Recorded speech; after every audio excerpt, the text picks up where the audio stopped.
Hi everyone, this is Miss Scripa.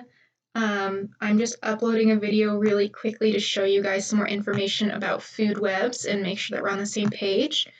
At this point, you guys should have watched that Amoeba Sisters video that I posted about food webs, and this is just to kind of clarify what your assignment might actually look like for today. All right, so the next part of this assignment is going to be for you guys to create your own food webs. And you're going to be doing some labeling of that food web as well. So on my screen, I have a food web just taken from Google that I'm going to use as my example. All right, and we're going to go through some different stages of showing you how to label your food web. So like the Amoeba Sisters video mentioned, a food web is just a way to show who is eating who in an ecosystem. So it's just showing what the predators are, what prey is, and what all those relationships are. And in a food web, you have a lot of arrows, and those arrows are going from the prey to the predator. So it's pointing towards the animal that's doing the eating. All right. So the very first thing that video talked about, and what we're actually going to start with as well, are our producers. And a producer is just anything that can make its own food using photosynthesis, using the sun. So plants are our producers. All right, and in this case, our carrots, our grasses, our grains, those are all going to be our producers. And just since I have limited space, I'm just going to write P for producer. All right. And just like how I did on your food web, you guys are going to label and write out producer next to each of the producers that you have. So anything that's a plant or anything like algae that does photosynthesis, those are all going to be our producers. If you're not a producer, that means that you are a consumer. All right, so anything that's not a producer, meaning all of our animals, all right, that can also include fungi like mushrooms. They are not producers, and we'll learn a little bit more about that as we go. But anything that's not doing photosynthesis, anything that is not a plant is a consumer. So I'm just going to write C for consumer here. All right. Turns out this gets a little bit tricky because scientists love to be as specific as we can about these relationships. And it turns out that consumer is really just an umbrella term. So consumer is really general, all right? It's just referring to anything that eats something else or that gets its nutrients from another living thing. But there are lots of different kinds of consumers. So the first kind of consumer that we're going to look at is our primary consumer. And primary consumers are the things that are eating the producers. All right. You may not have heard the word primary consumer before, but if you ever heard the word herbivore, that's basically what we're talking about. So any animals that are eating plants. So our rabbits, they're eating our carrots and our grasses, right? That's going to be an example of a primary consumer. All right, same thing with the mice. The mice are eating the grains, right? The grains are our producer, so our mouse also must be a primary consumer. And same thing finally with grasshoppers, right? Grasshoppers are eating grass and grains as well. So they're also our primary consumers. All right, so that takes care of a little more than half of our food web, but we've got some more animals left, all right, that are maybe not eating these producers. So if they're not eating their producers, we're going to go up to the next level. So if your animal is eating a primary consumer, that makes them a secondary consumer. So our foxes here that are eating rabbits, rabbits are a primary consumer. Because foxes are eating a primary consumer, that makes them a secondary consumer. If we look at our owls are also an example of a secondary consumer, right? They're eating mice and grasshoppers, both of which are primary consumers. So our owl also has to be a secondary consumer. This is where it gets a little bit tricky. So we have our birds right here off to the side. And this whole bird relationship is a little bit interesting. So birds are eating grasshoppers. Grasshoppers, we've said, are primary consumers. So that means that our birds are an example of a secondary consumer. But if we look, there's also other arrows going to the bird that are not coming from primary consumers. So we have this other arrow right here that is coming from grains, which are a producer. So in addition to being a secondary consumer, this bird can also be a primary consumer.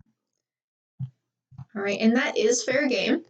All right, remember in ecology and in biology in general, we're trying to put these really complicated relationships into English words, right? And sometimes when we're making those explanations, things can kind of overlap and get complicated. So it is possible that you might have an animal that is multiple different things. So this bird, for example, is a primary and a secondary consumer, just depending on what it's eating at the time. Right? There is a third level. There are lots and lots of levels we could keep going. All right. We do actually have a third level on this graph. So we have our foxes. We said earlier that they were secondary consumers because they were eating rabbits. But if we look, it's also eating some birds, right? And we know our birds can be primary consumers or secondary consumers. All right, but if our fox is eating a secondary consumer, that makes it our highest level on here, that makes it our top predator. And if you're one step above a secondary consumer, we call it a tertiary consumer. All right, tertiary is probably not a word that you've heard before. All right, it just means they're a third level consumer. All right.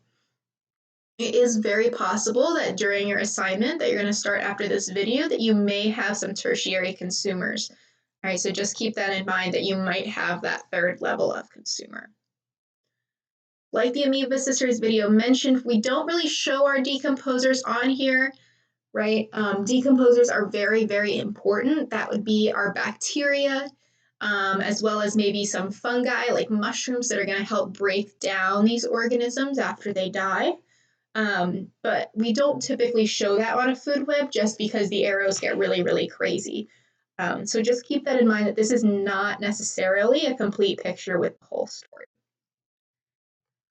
So that kind of completes your first part of what you're going to be doing. You're going to draw a food web, and then you're going to label the producers, the primary consumers, the secondary consumers, and so on. And this can be done however you want. If you find a way to do it on the computer that works well for you, you're welcome to. But if it's easier for you to write it on a piece of paper and just take a picture with your phone and send it to me, that is also okay. The last thing that you're going to do for your assignment after you make your food web and label it is you're going to be making an energy pyramid. And you may have seen something like this on the Amoeba Sisters video. But a food web is just one way of showing these relationships. Another way that we can show these relationships is through a pyramid.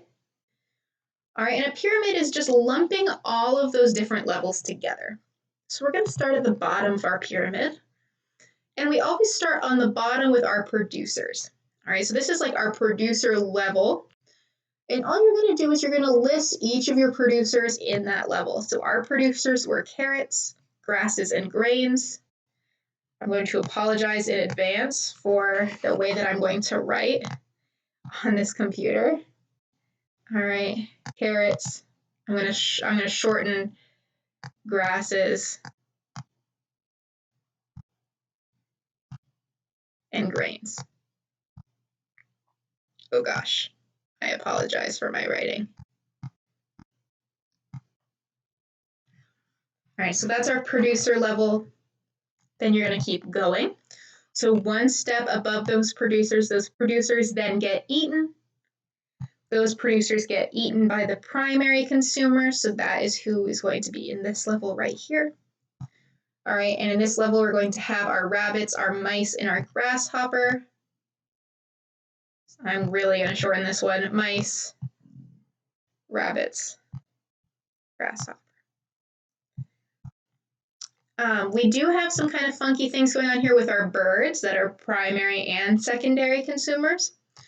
You can choose where to put that. I, as a rule, typically put it with like the highest level. But if you had your birds listed in this primary consumer level, that would be okay. That would be an acceptable answer. All right, we're just going to finish up here. So we have our primary consumers. We're going to go up and list our secondary consumers. We said we were going to list our birds here. And obviously on your example, you guys are going to write out the whole word. I'm just doing this because it's very difficult for me to write on this computer.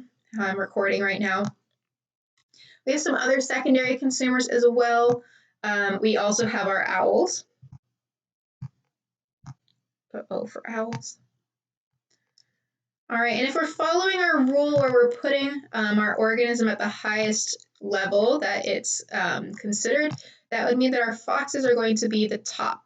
We said our foxes are tertiary consumers as well as secondary, so I'm going to put our foxes up here. All right, so hopefully that clarifies some of the confusion that you guys might have had. If you guys have any questions, please send me a message over Remind or via email or Unified Classroom. Any of those methods work. All right, but this is your goal for today, and the instructions are on the website. You're going to pick a new food web. Please don't do the one that I've done. All right, get something sort of interesting. Maybe try some Arctic food webs, some desert, some jungle food webs, whatever is really interesting to you. And then you're going to go through the process that I just did, where you're going to label each of your organisms, and then you're going to make your food web into a pyramid. All right, so get started. Let me know if you guys have any questions. All right, but otherwise have a great day and please stay safe.